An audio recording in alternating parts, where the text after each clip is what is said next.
Bonjour à tous!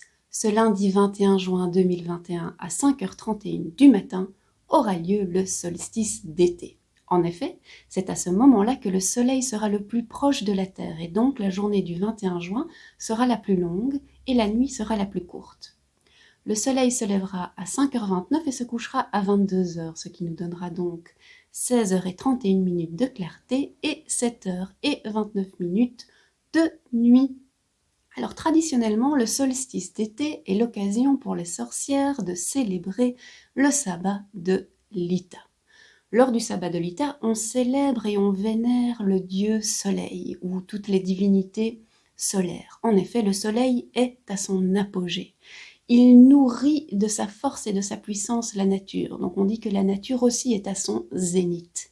C'est donc une journée excellente pour aller récolter les herbes ou les plantes que vous utiliserez pour vos sortilèges ou vos potions magiques. Dans le même ordre d'idées, c'est aussi une excellente journée pour aller cueillir, c'est pas le bon mot, ou couper, ramasser une branche que vous utiliserez pour confectionner votre baguette magique. Alors vous savez que j'aime aussi toujours faire le parallèle avec les fêtes religieuses. Ici, chez les chrétiens et plus spécifiquement chez les catholiques, le 24 juin, on fête la Saint-Jean, et donc la Saint-Jean est la célébration de la naissance de Jean le Baptiste, qui serait le cousin de Jésus et qui serait né, comme par hasard, 6 mois avant lui.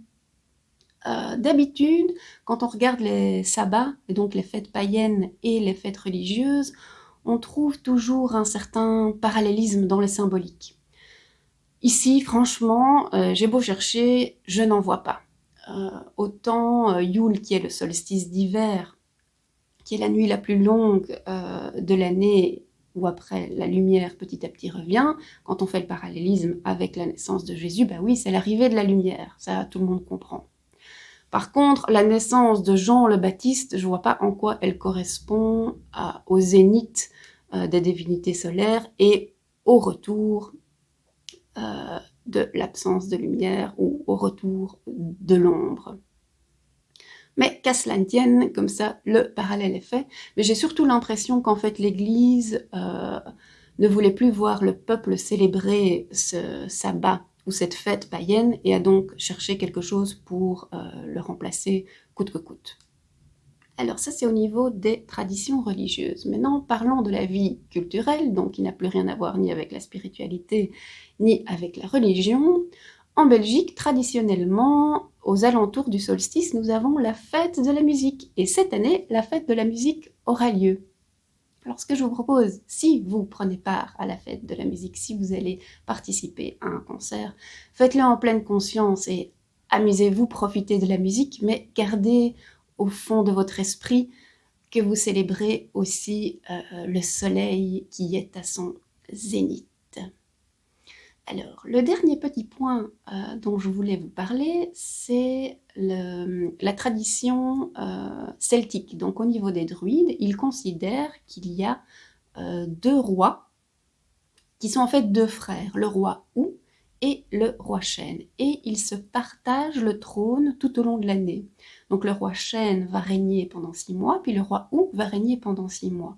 Le solstice d'été, c'est l'apogée du règne du roi Chêne. C'est-à-dire que le lendemain commence le règne du roi Ou.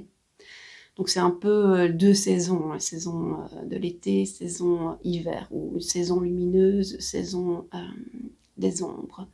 Pourquoi est-ce que le chêne et le hou ont été choisis? Je ne sais pas exactement, mais ce qui me semble logique, c'est que autant le hou que le chêne ont tous les deux un feuillage persistant, c'est-à-dire que leur feuillage reste vert toute l'année.